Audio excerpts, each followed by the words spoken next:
చేశారు. సో అటువంటి వ్యక్తి ఈరోజు లేడు అంటే కనుక భరోసా, ఎంత భరోసా ఉండేదంటే నాన్న ఉన్నాడు అనే భరోసా చాలా ఉండేది. ఆ భరోసా మొత్తం కూడా పోయిందని చెప్పను, ఎందుకంటే వారు భౌతికంగా లేకపోయినప్పటికీ కూడా చాలా మానసికంగా మాతో ఉన్నారని చెప్పేసి అనుకుంటున్నాను. చాలా మంది అడిగేవారు అనమాట, కొంతమంది అరే మా ఫ్రెండ్స్ బీజేపీ కదా, వాజ్పేయి గవర్నమెంట్ వచ్చింది, వాజ్పేయి గవర్నమెంట్ వచ్చినప్పుడు నాన్నగారు ఏదైనా ప్రాజెక్టు తీసుకోమని చెప్పారా, బాగుంటుంది, ఫైనాన్షియల్ గా మీకు బాగుంటుంది, కొద్దిగా ఇబ్బంది ఉండదు అని చెప్పేసి చెప్తే మా నాన్నగారు నిర్దాక్షిణ్యంగా ఎట్టి పరిస్థితుల్లో కూడా సొంత పని కోసం పార్టీని ఎప్పుడు కూడా ఉపయోగించుకోలేదు. సరే ఏం సంపాదించారని చెప్పేసి కొంతమంది అడుగుతుంటారు. చాలా మంది ఫీలింగ్స్ చెప్తున్నాను, దయచేసి వేరే రకంగా. కొంతమంది కలిసాను ఈ 42 రోజుల్లో. ఆ కలిసినప్పుడు నేను బాధలో ఉన్నాను వాస్తవానికి, కానీ వాళ్ళతో మాట్లాడుతుంటే వారి కళ్ళలో నీళ్ళు వచ్చింది. ఏంట్రా ఎందుకు ఏంటన్నా ఎందుకు ఏడుస్తున్నావు అని చెప్పేసి అంటే, లేదన్నా ఈ కొన్ని రోజుల్లో పరిచయం అయినప్పుడు, ఈ కొన్ని రోజులు స్నేహం అయినప్పుడు అంతటి గొప్ప వ్యక్తిని మేము పోగొట్టుకున్నాము అని చెప్పేసి వారిని ఓదార్చాల్సింది పోయి నేను వారిని ఓదార్చాల్సిన పరిస్థితి.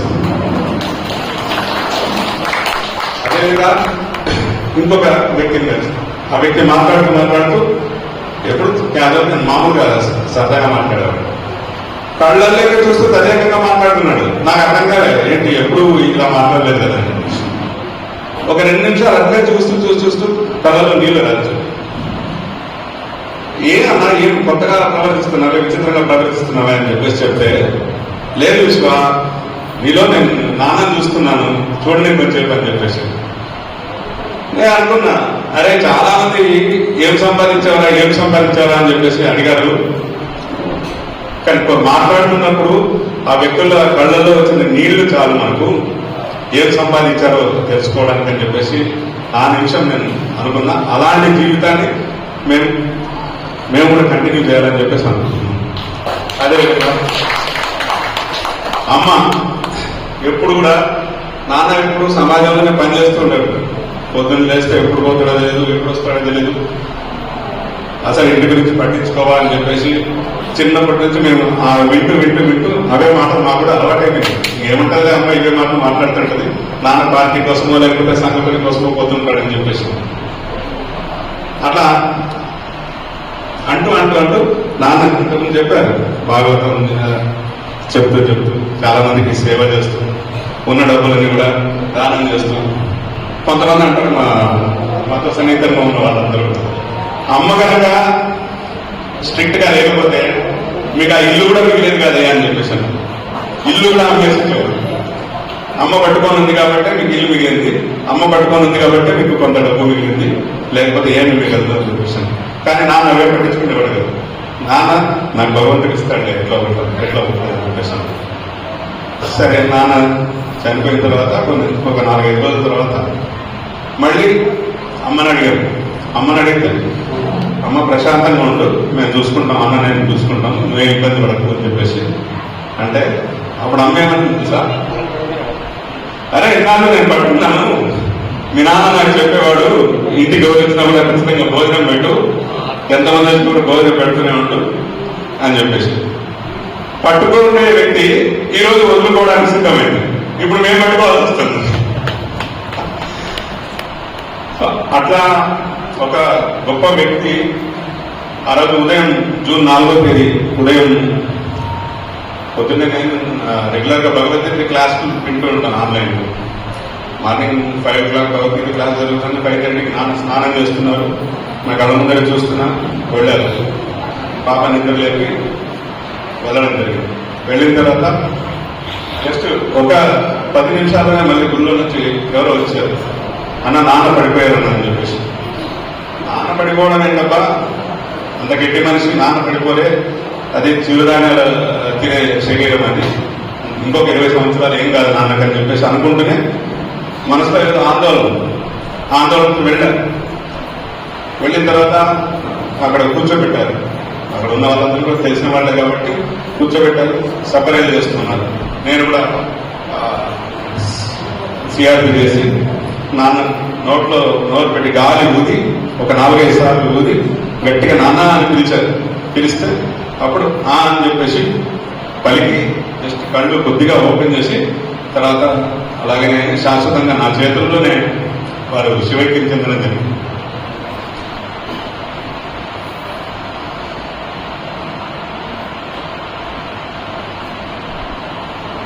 చాలా ప్రయత్నం చేసాం.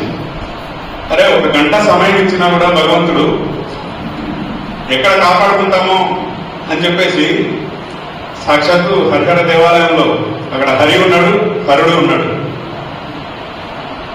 ఇద్దరు తీసుకెళ్ళడం జరిగింది. ఇద్దరు తీసుకెళ్లారు. 5 నిమిషాల్లో ప్రాణం పోవడం జరిగింది. చాలా బాధ అయింది, వ్యక్తిగతంగా చాలా బాధ అయింది. కానీ అందరికీ కూడా ఇంతకుముందు చెప్పారు చాలా ఒక మంచి మరణం, ఎవరితో పని చేయించుకోకుండా గత కొన్ని మాసాలుగా అనేవాడు అనమాట, ఎవరితో పని చేయించకుండా వెళ్ళిపోతే సార్ హ్యాపీగా ఉంటుందని చెప్పేసి. సో అలా భౌతికంగా వాళ్ళు ఈ లోకాన్ని వదిలిపెట్టేసి వెళ్ళిపోవడం అనేది మాకు తీరని. ఇస్కాన్ సుదర్శన్ అన్నాడు, గోశాల నిర్వహించే సుదర్శన్ ప్రభు మాట్లాడుతూ నాకు వ్యక్తిగతంగా చాలా లాస్ అండి, మా కుటుంబానికి చాలా లాస్ అని చెప్పేసి అంటే ఆ రోజు వారి భౌతికాయం అక్కడే ఉంది. దాదాపు ఒక 4-5 గంటల పాటు వారు అక్కడ స్పెండ్ చేశారు. ఒకే మాట అన్నారు ఆయన, కాదు విశ్వ గారు మీకు లాస్ పర్సనల్ గా లాస్ అని చెప్పేసి అంటున్నారు, మీకెక్కడ లాస్ అండి, మాలాంటి వాళ్ళందరికీ లాస్ అని చెప్పేసి ఆయన ఇస్కాన్ ప్రభు చెప్తుంది. ఆ గోశాల బాబు ఏంటన్నా అంత పెద్ద మాట సార్ అని చెప్పేసి అంటే, మీ నాన్న మీ ఇంట్లో ఎప్పుడున్నాడండి, ఎప్పుడు మా గోశాలలో ఉంటాడు, లేదంటే పార్టీ ఆఫీస్ లో ఉంటాడు, లేదా సంఘ కార్యాలయంలో ఉంటాడు, సమాజంలో ఉంటాడు, లేకపోతే భాగవత సప్తాహంలో ఉంటాడు. ఇట్లా చెప్తూ ఉంటే ఆ తర్వాత ఇది నిజమేనేమో అనిపించింది. అవును ఇంకా కరెక్టే నేను చెప్పింది. కానీ అంతటి భరోసా కలిగిన వ్యక్తి, అంతటి ధైర్యాన్ని ఇచ్చిన వ్యక్తి లేకపోతే మాకు కొద్దిగా పర్సనల్ గా రాసే కదా అంటే అది ఉంటుంది. కానీ దాన్ని కంటిన్యూ చేయండి అని చెప్పేసి తీసుకున్నప్పుడు చెప్పడం జరిగింది. ఇలా ఒక నాన్న ఎలా ఉండాలి, కష్టాలన్నింటినీ తనలో ఉంచుకుంటూ కేవలం సంతోషాలు సుఖాలను మాత్రమే తల్లి బిడ్డలకు పంచుతూ ఒక మంచి నాన్నను మేమైతే కోల్పోవడం జరిగింది. ఈ సందర్భంగా వారికి సద్గతులు కలగాలని చెప్పేసి ప్రార్థిస్తున్నాను. మాట్లాడుతున్నాను. సభలో ఇంకొక సమయం తీసుకోవడం రెండే ముఖ్యమైనటువంటి విషయం. ఇది 41వ రోజు కంప్లీట్ అయిపోయింది. నాన్నకు సతగతులు ఆల్రెడీగా కలిగిపోయాయి. అయితే సెల్ఫ్ డబ్బా పట్టుకోవడానికి కార్యక్రమం చేయలేదు. ఒకటి, నాన్న ఎంతో మంది పెద్ద నాన్నలు ఇచ్చాడు. 2004 వివేకానంద యూనివర్సిటీకి వెళ్ళిన తర్వాత ఫిబ్రవరి చాలా బాధల్లో జీవితానికి పరమార్థం ఏమిటి అనేటువంటి సంఘర్షణ జరుగుతుంది నాలో కూడా. 2005 ఫిబ్రవరి 4వ తారీఖున నాకు సుబ్రహ్మణ్యం పెద్దనాన్నలాగా ఒక ఉపన్యాసంలో సందర్భంలో జీవితం యొక్క పరమార్థం ఏమిటని ఒకే ఒక శ్లోకం, కర్మేంద్రియాన్ని సంయమ్యేవన సహస్రం అనే క్వశ్చన్ ఫస్ట్ వరకు అడిగాడు. కృష్ణుడు ఈ విధంగా చెప్తున్నాడు. 2వ శ్లోకంలో కపటి అని చెప్తున్నాడు. ఎవరు ఏంది అని చెప్తే పెద్దనాన్నలాగా నువ్వు ఎక్స్పీరియన్స్ అవ్వవు, ఎవరు నీకు కపటి, ఎవరు నీవు నిజంగా అనేది ఒకే సింపుల్ లాగా రామకృష్ణ పరమహంస వివేకానందకి ఏ విధంగా చెప్పాడో పెద్దనాన్న నిజంగా ఆ విధంగా నాకు చెప్పారు. ఆ రోజు నుండి వారి చేయి పెద్దనాన్న చేయి వదలలేదు. ఏమైనా సరే అటు నుండి పట్టుకోవాల్సిందే. దుర్గారెడ్డి గారు 2004లో యూనివర్సిటీలో చిన్నాన్నలాగా పరిచయం అయ్యారు. మహాబుద్ధ మంత్రం నేర్పించారు యూనివర్సిటీలో. నేను యూనివర్సిటీ ఆర్డీలో చదువుతున్నాను. ఇలా సంఘంలోనే ఎంతో మంది నాకు నేర్పిస్తూ శ్యామ్జీ గారు రావాల్సింది, వారిని కలుసుకోవాల్సిన సందర్భం ఉండింది. అనివార్య కారణంగా వారి యొక్క కుటుంబంలోనే రాత్రే మరణం జరగడం వల్ల వారు రాలేకపోయారు. ఒక చిన్నాన్నను కలుసుకోలేకపోయాను. ఇవాళ ఎంతో మందిని కలుసుకోవడం మహానందంగా ఉంది. జీవితానికి ముక్తి మార్గం, సమాజానికి సేవ మార్గం. ఏదో ప్రతిస్పందన ప్రతి సమాజంలోనూ బలహీనమైనటువంటి వర్గం ఏదో ఉంది, దానికి చేయాలి అనేటువంటి సంకల్పం ఒకటి. లేదు ఆధ్యాత్మికంగా ముందుకు వెళ్ళాలి అనేటువంటి సంకల్పం ఒకటి, జీవితానికి పరమార్థం సాధించుకోవాలి అనేటువంటి తత్వం. నాన్నగారి యొక్క అంతిమ ఘటనతో నాలో ఒక ముక్తి కలిగింది. అది సమాజంలో పెదనాన్న వల్ల చిన్నాన్న వల్ల అందరి వల్ల కలిగినటువంటి వర్గంలో చాలా మార్గదర్శనం చేసుకుంటున్నాను. దాంట్లో మనం అందరం భాగస్వాములే. 1947లో భారతదేశం విభజించబడింది, మళ్ళీ 72లో విభజించబడింది. ఇదంతా ఒక్కదారి దర్శనం చేసుకుంటే మనమందరం ఒక ఆత్మీయులం, మనమంతా ఒక్కటే, నాన్నగారి ఆశయం ఒకటే, దాన్ని ముందుకు తీసుకెళ్ళాలి. ఏ విధంగా అనేటువంటి దాంట్లో సుబ్రహ్మణ్యం గారే నాకు ఆదర్శం. వారు వాల్యూస్ అకాడమీ అనేటువంటి పుస్తకం, వివేకానందుని యొక్క పుస్తకాలు 3 రాశారు. ప్రొప్రైటరీ ఆఫ్ మైండ్, తర్వాత prayer of mind, purity of the mind అని. ఆ పుస్తకాల్లో డ్యూటీ అనేటువంటి రెస్పాన్సిబిలిటీస్ లో వాళ్ళు చెప్తారు, మన యొక్క మాతృదేవోభవ, పితృదేవోభవ, ఆచార్య దేవోభవ. తల్లి దగ్గర పెరుగుతాం, తండ్రి దగ్గర పెరుగుతాం, సమాజం దగ్గర పెరుగుతాం, తిరిగి సమాజానికి ఎదుస్తాము. దాంట్లో పూర్తిగా చెప్తారు. సంఘంలో అదే నేర్చుకున్నాను, విద్యా వ్యవస్థలో అదే నేర్చుకున్నాను, మిత్రుల దగ్గర అదే నేర్చుకున్నాను, బంధువుల దగ్గర అదే నేర్చుకున్నాను. నాది నేను అనేటువంటివి 2 సంపూర్ణంగా తెలుసుకోవాలంటే ఒకటి భగవద్గీత, రెండోది భాగవతం. ఇది జీవన్ముక్తి, ఇది జీవన్ముక్తి. ఖచ్చితంగా అదే సుబ్రహ్మణ్యం గారి వాల్యూ ఎడ్యుకేషన్ పుస్తకాన్ని బాగా తర్ఫీదు చేసుకుని ముందుకెళ్దాం. వివేకానంద ఇక్కడ చాలా బాగా సంస్కృతంగా పరిచయం అయింది. ఇటువంటి విధంగా ముందుకెళ్ళాను. అందులో కూడా వివేకానంద కార్యక్రమాలు నాన్నయ్య గారి యొక్క స్ఫూర్తి బాగా సహాయం చేశారు. అందులో కూడా ఏమీ అడ్డు చెప్పలేదు. ఎక్కడికైనా వెళ్ళినా, ఏ కార్యక్రమాలకు వెళ్ళినా, ఈవెన్ సింగరేణి కంపెనీలో అక్కడికి వెళ్ళినా వారం రోజులు పెళ్లి అయిన తర్వాత వెంటనే అక్కడ పిలుపు వచ్చింది. అక్కడ వెళ్ళినా వాళ్ళకంతా టీచింగ్ చేస్తున్నా కూడా క్యాంపింగ్ కూడా అవుతున్నదే లేదు. ఇప్పుడు కూడా ఇవి ఏమాత్రం బాగోలేదు. నాన్నగారి యొక్క పనిలో అంతటా ముందు తీసుకెళ్తున్నాను. చిన్నాన్న గారు తీసుకున్నప్పటికీ వాల్యూ అకాడమీని కూడా స్టార్ట్ చేద్దాము అని చెప్పేసి వారి మనసులో ఉండింది. దాన్ని వారి యొక్క ప్రతిభ ఆధారంగా రామనామ జపం కొంతమంది మిత్రులు స్టార్ట్ చేశాం. అక్కడక్కడ గ్రామాల్లో, తర్వాత విలేజెస్ లో, ఇవన్నీ కర్ణాటకలో కూడా స్టార్ట్ చేశాం. రామనామ జపం ద్వారా సంఘం యొక్క పనిని సంపర్కంలో తీసుకుంటూ ఏ విధంగానైనా సరే దేశభక్తి, మన దేశం మళ్ళీ మనం విడిపోకూడదు. ఏ విధంగానైనా సరే మన బంధవ్యాలు మనమంతా ఒకటి అనేటువంటిది నిలుపుకోవాలి అనేటువంటి మార్గాన్ని మనం చూసుకోవాలి. దానికోసం ఇది ముఖ్యంగా మనం అందరం ముందుకు తీసుకెళ్లాలి అనేటువంటి మార్గంలో, మనం అంతా ఒకటి అనేటువంటి మార్గంలో దీన్ని ముందుకు తీసుకెళ్లాలి. నాన్నగారి యొక్క ప్రయత్నం, దీన్ని చిన్నాన్నగారు, పెద్దనాన్నగారి యొక్క ప్రయత్నం, వారందరినీ తీసుకునేటువంటి మార్గంలో మనం దీన్ని ధన్యవాదం. Thank you for giving me question. ఎక్కువ వర్తహానికి నాన్న ఎక్కువ కష్టపడేవాడు. కర్మ అంటే పని, ఎప్పుడూ ఏదో ఒక పని పెట్టుకుంటాడు. అది ఇష్టం కాబట్టి మా చిన్నారి జీవన కర్మయోగానికి సంబంధించి కొన్ని శ్లోకాలు పాడతానని చెప్పేసి అంటున్నాను. ఓం శ్రీ పరమాత్మనే నమః. అథ తృతీయోధ్యాయః కర్మయోగః. అర్జున ఉవాచ జ్యాయసి చేత్ కర్మణస్తే మతా బుద్ధిర్జనార్దన తత్కిం కర్మణి ఘోరే మాం నియోజయసి కేశవ. వ్యామిశ్రేణేవ వాక్యేన బుద్ధిం మోహయతీవ మే తదేకం వద నిశ్చిత్య ఏన శ్రేయోం మమాప్నుయాత్.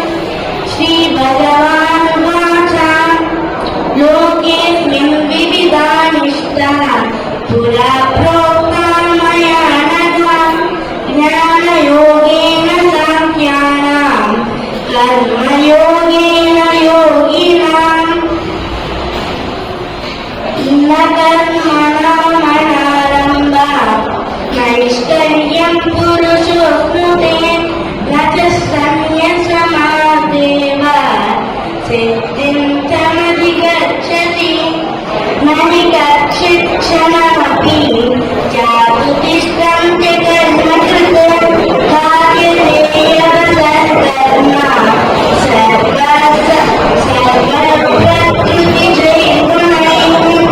కర్మేంద్రియాణి సంయమ్య యయాపేన వశస్మరన్ ఇంద్రియాణి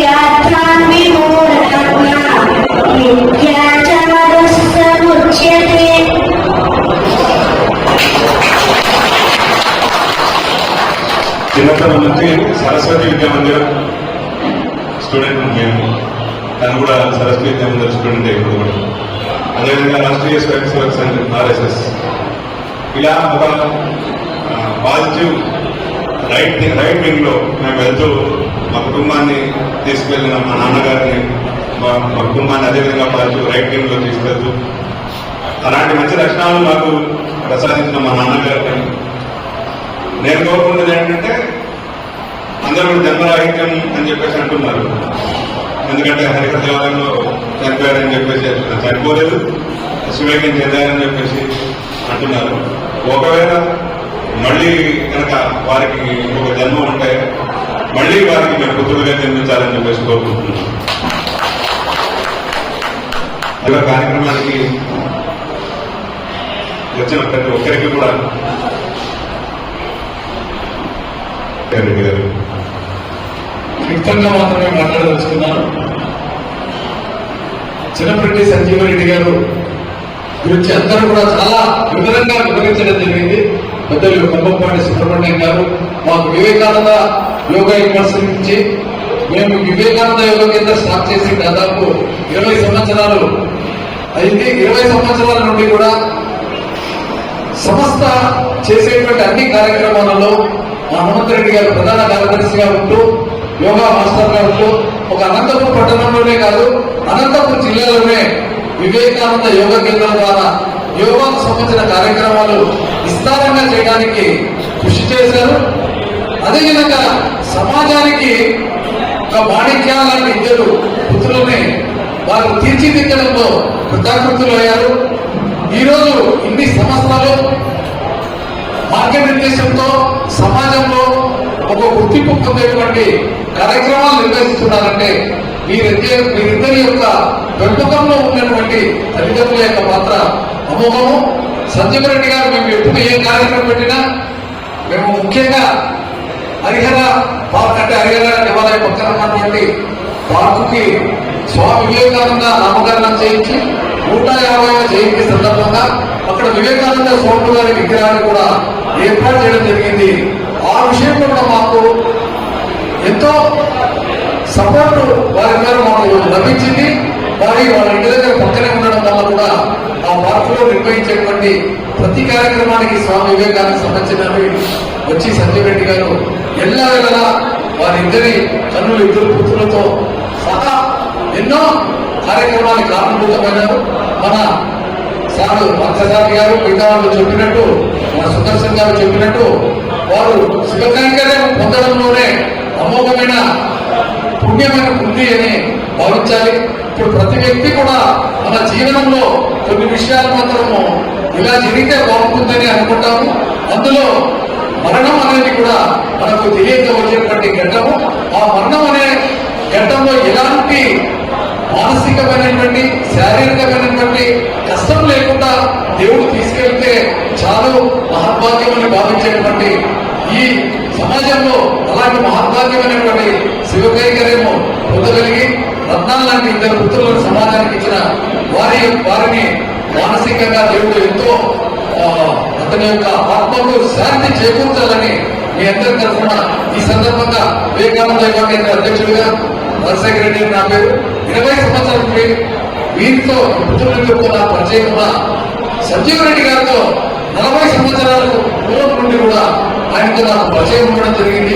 ఎలాగంటే భారతీయ జనతా పార్టీకి సంబంధించిన సమావేశాల్లో కానీ RSS సంబంధించిన సమావేశాల్లో కానీ ఇంతకుముందే మిత్రులు చెప్పారు. RSS కార్యకర్తలు మేము పోస్టర్లు అతికించే వాళ్ళము, ఇంటింటికి వెళ్ళి పాంప్లెట్ ఇచ్చేవాళ్ళము. అలానే కాకుండా సమావేశాలు ఏర్పాటు చేసినప్పుడు సమావేశం మొదలు పెట్టడం చాలా మంది ఉంటారు. సమావేశం అయిపోయిన తర్వాత మిగిలినటువంటి కార్యకర్తలు ఎవరైతే దానికి కృషి చేస్తున్నారో వాళ్ళు చాలా తక్కువ మంది ఉంటారు. వారిలో కార్యక్రమం పూర్తి అయిపోయి అన్ని సామాన్లు వెళ్ళిపోయేటువంటి ముఖ్యమైన కార్యకర్తగా సంజీవ్ రెడ్డి గారిని ప్రతి సమావేశంలోనూ మేము కృష్ణగడ మా లందగల పరిషత్తుకి చాలా సందర్భాల్లో వెళ్ళేటప్పుడు ఎన్నికల స్పోర్ట్స్ స్టాచ్యూ రిజిస్ట్రేషన్ ఏర్పాటు చేసి కార్యక్రమం నిర్వహించే సందర్భంలో అప్పుడే సంజీవ్ రెడ్డి గారు నాకు పరిచయం ఏమైనా ఇంకా ఉన్నారు అంటే ఈరోజు కార్యక్రమం ఉంది రాజకీయ గారిని చెప్పేవాడు. ఆ తదనంతరం హనుమంతరెడ్డితో వీళ్ళతో పరిచయం యాక్చువల్ రేవంత్ రెడ్డి గారు సంజయ్ రెడ్డి గారి సుపుత్రులకు నాకు 4-5 సంవత్సరాల తర్వాతనే వెళ్ళడం జరిగింది. కాబట్టి వారి యొక్క జీవితం సార్థకమైందని విద్యార్థి భగవంతుడు ఉన్నకూర్చాలని, మరియు ఇద్దరు పుత్రుల ద్వారా వాళ్ళ తల్లి గారు మరి కుటుంబం కూడా సంపూర్ణమైనటువంటి క్షేమ ఆరోగ్యంగా ఉండాలని కోరుకుంటూ ఈ అవకాశం ఇచ్చినందుకు ధన్యవాదాలు. కుడుస్తూ ఉంటే నేను వెళ్ళా, ఆయన దగ్గరికి బెల్ల కొట్టా, ఆయన వచ్చాడు, తలుపు తీశాడు. నేను ఏమీ చెప్పకుండానే భార్యని పిలిచాడు, సింహాసనం మీద కూర్చోబెట్టాడు. ప్రపంచంలో ఉండేటువంటి అన్ని స్వీట్లు, గులాబ్ జామ్, రసగుల్లా, బెంగాల్ నుంచి, ఈస్ట్ పాకిస్తాన్, వెస్ట్ పాకిస్తాన్ నుంచి అన్ని తీసుకొచ్చి పెడుతున్నాడు. పంతులు గారు ఏం కావాలండి? నేను నాకేం అక్కర్లేదు, చెప్పడానికి నోరు రాలేదు. పంతులు గారి ఇంట్లో గృహ ప్రవేశానికి చాలా మంది వచ్చి ఉంటారు. సెక్రటరీని పిలిచాడు. 40 కార్లు ఆయన ఇంటి ముందు ఉంచు. అయ్యి బాబాయ్, 40 కార్లు! వచ్చిన గెస్ట్ అందరినీ మధురకి తీసుకెళ్ళండి. Very good. వాళ్ళకి ఎక్కడ ఏ వస్తువు ఏ షాప్ లో కొనుక్కోవాలనుకుంటారో అవన్నీ కొనిపెట్టండి. ఏ దేవస్థానానికి వెళ్ళి ఏ దేవుణ్ణి చూడాలనుకుంటారో ఆ దేవుళ్ళన్నింటినీ చూపించండి. బిల్లులన్నీ మనకు పంపించండి, ఎవరు ఎక్కడ డబ్బులు ఇవ్వట్లేదు. ఇప్పుడు ఆయన మీద నా అభిప్రాయం పడిగా, గజేంద్రుడి స్థితిలో ఉన్నప్పుడు ప్రాణాన్ని రక్షించాడు ఈ మహానుభావుడు. ద్రౌపదీదేవి స్థితిలో ఉన్నప్పుడు మానరక్షణ చేశాడు ఈ మహానుభావుడు. కుచేరులాగా అర్థించడానికి వెళ్ళినప్పుడు సహాయం చేశాడు ఈ భగవంతుడు. ప్రతివాడు కుచేరుడే. చేల అంటే వస్త్రం, కాంచన చేల బంగారు వస్త్రం, పట్టు చేల పట్టు వస్త్రం, సుచేల మంచి వస్త్రం, కుచేల చిరిగిన వస్త్రం. చిరిగినటువంటి వస్త్రాన్ని ధరించిన వాడు మనుష్యుడు. 9 చోట్ల చిరిగింది నవరంధ్రాలు. ఈ శరీరంలో వచ్చే అన్ని రంధ్రాల నుంచి వచ్చేది తింటుంది దుర్గంధమే. నోట్లో వేలు పెట్టుకుని ముక్కు దగ్గర వాసన చూస్తే అంతకంటే డర్టీ స్మెల్ మరొకటి ఉండదు. ముక్కులోంచి వచ్చేదైతేనేమి, నోట్లోంచి వచ్చేదైతేమి, చెవులోంచి వచ్చేదైతేమి, కళ్ళలోంచి వచ్చేదైతేనేమి, నవరంధ్రాల నుంచి వచ్చేదంతా దుర్గంధ పూరితం, అసహ్యం. శరీరం మీద వచ్చేటువంటి స్వెట్ దుర్గంధం. వీడికి 27 కొడుకులు, 27 నక్షత్రాలు. ఈ నక్షత్రాలు అనంతం, లెక్కకి 27. అదే విధంగా కోర్కెలు అనంతం. ఓడిపోతే ఇంకోటి, ఓడిపోతే ఇంకోటి. అనంతమైనటువంటి కోర్కెలతోటి పీడింపబడినటువంటి వాడు మనుష్యుడు. ఆ భగవంతుని అర్థిస్తే అన్ని ఇస్తాడు అడగకుండానే. అష్టైశ్వర్యాలని ఇచ్చాడు సుధాముడు అనేటువంటి కుచేరుడు అనేటువంటి భక్తుడికి. వాడెవడో కాదు, నేనే. స్టెప్ బై స్టెప్ గజేంద్రుడి స్థాయి నుంచి ద్రౌపది స్థాయికి, ద్రౌపది స్థాయి నుంచి అర్థార్థి. కారు కావాలి, బంగ్లాలు కావాలి, మంచి భోజనం కావాలి, అష్టైశ్వర్యాలు కావాలి. అడగడానికి సిగ్గు. పెళ్ళాం పంపించింది, చెప్పకుండానే అన్ని ఇచ్చాడు. 18 అంతస్తుల బంగ్లాలో ఉన్నాయి. మా అబ్బాయి అప్పుడు ఢిల్లీలో IITలో చదువుతున్నాడు.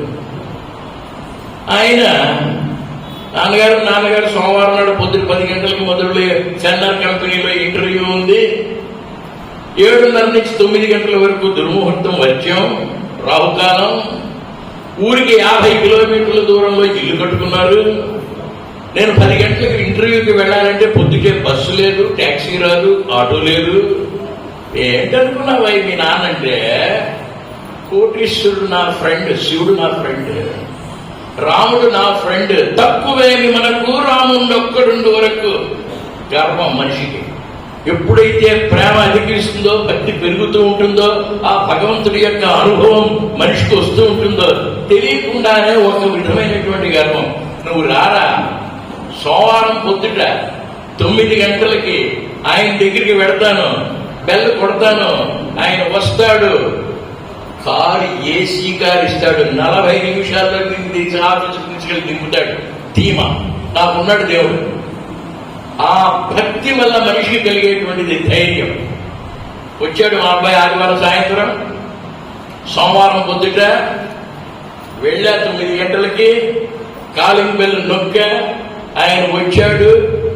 ఏం కావాలి సార్ అన్నాడు. మాటల్లో కొంచెం వ్యత్యాసం ఉంది, నవ్వు లేదు. ఆప్యాయత లేదు, అభిమానం లేదు. ఏదో కంగారుగా ఆయన ఆఫీస్ పని మీద వెడుతున్నట్టుగా ఉన్నాడు. మా అబ్బాయి సార్ ఏంటి కావాలి చెప్పండి అర్జెంటుగా, ఐ హ్యావ్ ఎ మీటింగ్. అబ్బాయి ఇంటర్వ్యూకి వెళ్ళాడు, వెళ్ళండి. దానికి నేనేం చేయాలి? 40 కిలోమీటర్ల దూరం. So let him go. మీ అబ్బాయి ముందర వస్తున్నాడని తెలుసు కదా, ఓ ట్యాక్సీ బుక్ చేయడం తెలియలేదా? ఎప్పుడు అడుక్కునే బతికేనా? అది కావాలి, ఇది కావాలి, అది కావాలి, ఇది కావాలని. నా 50 కార్లు కూడా మేనేజ్మెంట్ మీటింగ్కి అన్ని పోయినాయి, ఒక కారు రెడీగా లేదు. గో. ఇంతకాలం అతి ప్రేమగా అతి ఆప్యాయతగా పలకరించినటువంటి భగవంతుడు 18 అంతస్తుల బంగళా కలిగినటువంటి మహానుభావుడు కుంతీదేవి వెళ్ళింది మేనల్లుడు కృష్ణుడి దగ్గరికి. అల్లుడా చెప్పొద్దా, నా బిడ్డల్ని రక్షించవయ్యా. తప్పకుండా రక్షిస్తా కర్ణుడిని తప్ప, వాడి కోసమే వచ్చాను నేను. ఆయన కంటే ఆవిడ కంటే మనం ఆప్తులమా? సొంత మేనత్త. అర్జునుడు అత్త కొడుకు, శ్రీకృష్ణుడి యొక్క మేనత్త కుంతిదేవి, వసుదేవుడి యొక్క సిస్టర్. ఆ వసుదేవుడి యొక్క సహోదరి అయినటువంటి కుంతీదేవి వెళ్ళి కృష్ణుని ప్రాధేయపడి అడుగుతుంది, నా కొడుకుని కర్ణుని రక్షించు. నో, ఆయన బ్రహ్మాండమైనటువంటి క్యారెక్టర్. 1000 పడగలు కలిగినటువంటి ఆదిశేషు కూడా ఆయన యొక్క గొప్పతనాన్ని వర్ణించలేడు, అర్థం చేసుకోలేడు. జ్ఞానులు, మునులు, మహర్షులు, యోగులు ఎవ్వరూ అర్థం చేసుకోలేరు. ఇంతకాలం తీయగా మాట్లాడుతూ అన్ని చేస్తూ ఉండేటువంటి ఆయన ఆ రోజుని కారు మా అబ్బాయికి అడిగితే లేదు పొమ్మన్నాడు. అభిమన్యుడు అర్జునుడి ఏకైక పుత్రుడు, సుభద్రకి పుట్టినటువంటి వాడు. 13 రోజులు చచ్చిపోయాడు. కర్తుం అకర్తుం అన్యథా కర్తుం శక్త అఖండ ఘటనా సమర్థ శ్రీకృష్ణ. ఆయన చెయ్యలేనిదంటూ ఏమీ లేదు. అర్జునుడికి ఎన్నో ఉపకారాలు చేశాడు, పాండవులను ఎన్నోసార్లు రక్షించాడు. ఆయనకి అర్జునుడు వెళ్ళి అడిగితే నా కొడుకుని రక్షించబడి నేను చేయకో. అభిమన్యుడిని రక్షించాడు ఆ కృష్ణుడు. గురువు గారు అయినటువంటి సాందీపని మహర్షి యొక్క కుమారుడు ఎప్పుడో చచ్చిపోయినటువంటి కుర్రాన్ని యమలోకానికి వెళ్లి సాందీపుని కుమారుడిని తీసుకొచ్చి గురువుకు అప్పగించినటువంటి శ్రీకృష్ణ భగవంతుడు సొంత బావ అర్జునుడు, సొంత చెల్లుడు సుభద్ర, సుభద్ర కొడుకు అభిమన్యుడు 13వ రోజు చచ్చిపోయాడు. No, I want give. నేను అడిగా, గజేంద్రులా అర్థించా రక్షించాడు, ద్రౌపదిలా ఏడ్చా రక్షించాడు, కుచేరుగా వేడుకున్న అష్టైశ్వర్యాలు ఇచ్చాడు. ఆ రోజుని కారు మా అబ్బాయికి ఇవ్వలేదు.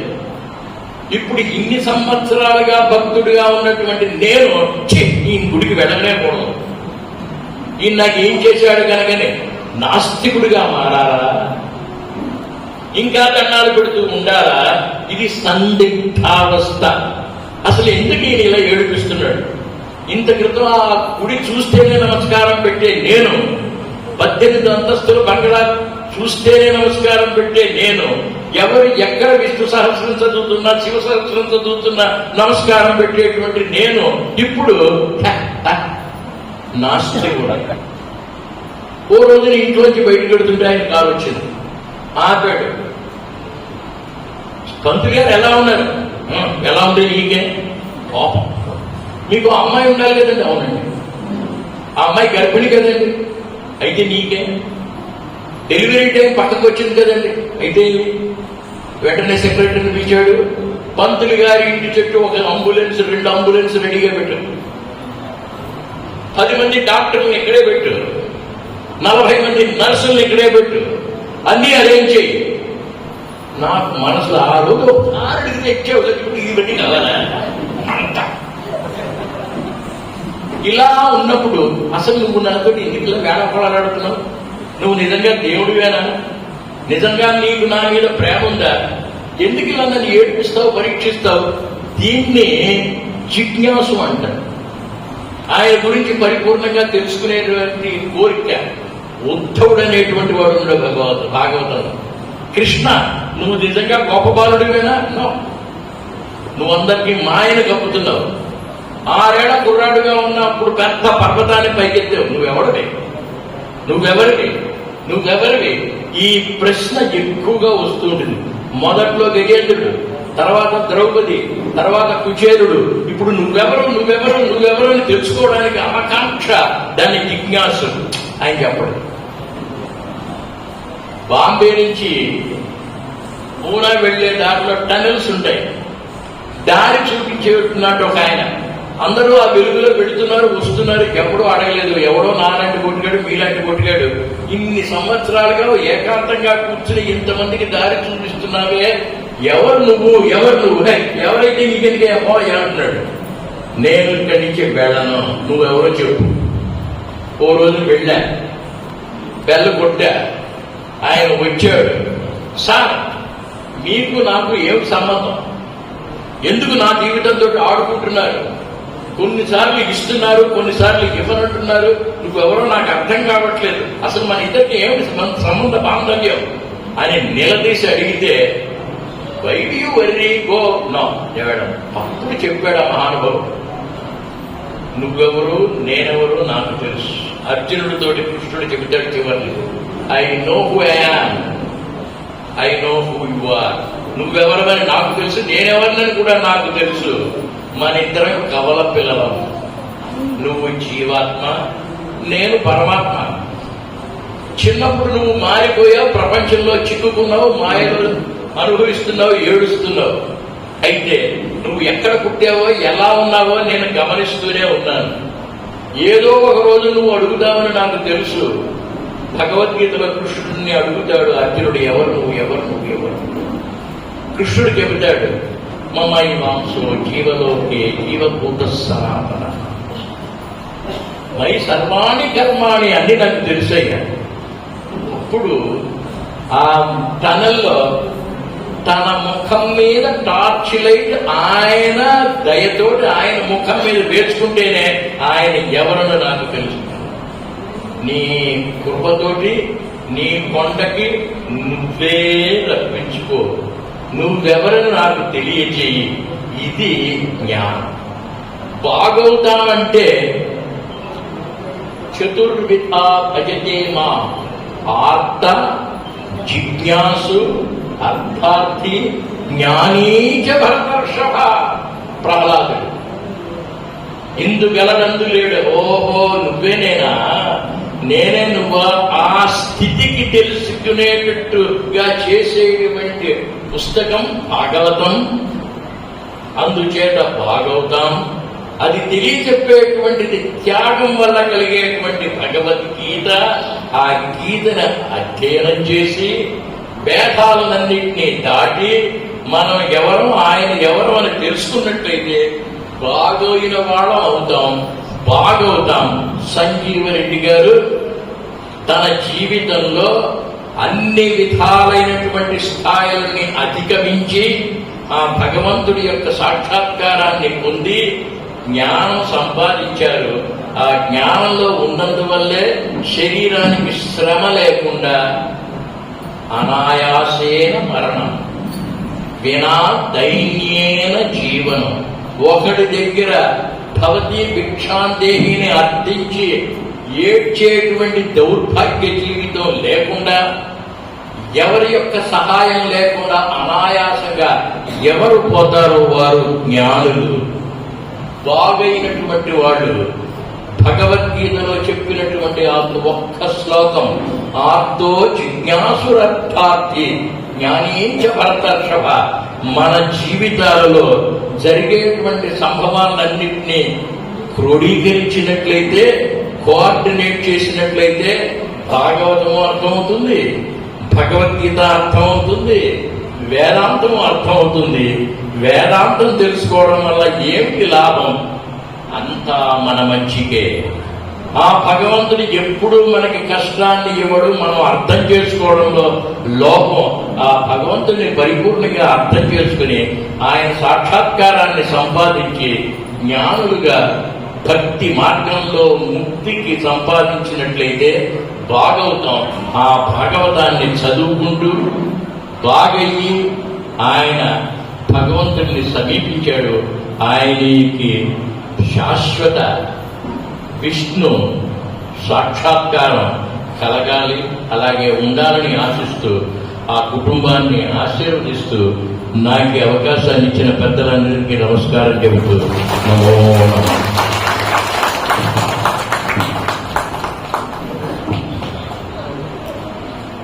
నాన్నగారితో అనుబంధం ఉన్న ప్రతి ఒక్కరు కూడా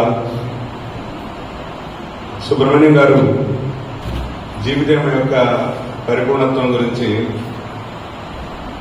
ఇంత క్షుణ్ణంగా ఇంత విపులంగా మనందరికీ కూడా విశదీకరించి మనకు జ్ఞానాన్ని ప్రసాదించిన దానికి వారికి ప్రత్యేకంగా ధన్యవాదాలు తెలియజేస్తున్నా. అదేవిధంగా నాన్నగారితో అనుబంధం ఉన్న వాళ్ళు వచ్చి ఎక్కువగా కాకుండా క్లుప్తంగా ఒక 2 నిమిషాలు మాట్లాడాల్సిందిగా కోరుతున్నాను. సభా అధ్యక్షుడు, నా పేరు మేడం అశ్వత్థనారాయణ. నేను భారతీయ జనతా పార్టీలో పనిచేస్తున్నాను. సంజీవ్ రెడ్డి గారి గురించి క్లుప్తంగా 2 నిమిషాల్లో ముగిస్తాను. ఆయన సిటీ ప్రెసిడెంట్ గా ఉన్నప్పుడు మేము నిత్యం సమాజ సేవే ప్రాధాన్యంగా వారు గో ఆధారిత వ్యవసాయం గురించి ఎక్కువ ఈ జిల్లాలో ఎక్కువ ప్రచారం చేయడం జరిగింది. గో ఆధారిత వ్యవసాయం పురుగులు మందులు కాకుండా వ్యవసాయం చేస్తే రైతులకు లాభసాటిగా ఉంటుంది అనేటువంటి గోవు కలేబరాలకు పంపుతున్నప్పుడు వాటి గోవు కలేబరాలు పంపేటప్పుడు పాట పాడితే ఏడ్చేవారు, అటువంటి గో చెప్పేవారు. అదేవిధంగా సంజయ్ రెడ్డి గారి ఇక్కడ వచ్చేటువంటి మాతృమూర్తులు, ఇతర పెద్దలు అందరికీ నమస్కారం. నేను 2001లో ఇక్కడికి ప్రచారంగా వచ్చాను. సుమారు 9 సంవత్సరాలు ఇక్కడ నేను అనంతపురం కేంద్రంగా పనిచేశాను. ఆ సమయంలోనే వారితో కలిసి నాకు వారి కుటుంబం గురించి 2 విషయాలు ప్రధానంగా, అప్పటి నుంచి ఇప్పటి వరకు కష్టాల్లోనే వాళ్ళ కుటుంబం ఆనందంగానే బ్రతుకుతూ ఉంది. బహుశా నేను గమనించిన కుటుంబాలు అరుదు ఇన్ని కష్టాల్లో జీవించిన కుటుంబం. రెండో వైపున ఎన్ని కష్టాల్లో ఉన్నప్పుడు కూడా వారు ఎప్పుడు కూడా సమాజం పనిని ఒక స్వయం సేవకనే కాదు, ఒక సమాజం పట్ల బాధ్యత ఉన్న వ్యక్తిగా వయస్సుతో నిమిత్తం లేకుండా ఆ విధంగా అప్పటి నుంచి ఇప్పటి వరకు చేస్తూనే వచ్చారు.